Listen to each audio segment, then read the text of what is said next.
Ayun mga katrops, may habagat po tayo dito sa Luzon.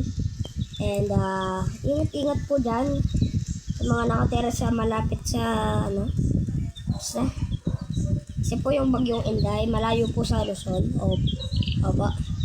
Pero po, ingat-ingat din po sa lahat po ng nakatira sa Valenzuela.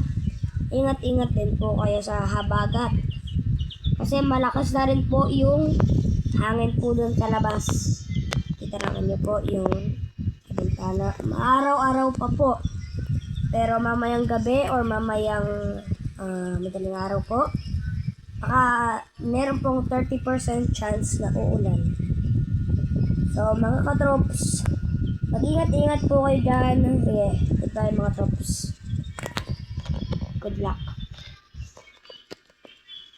So, Jacob Benam out.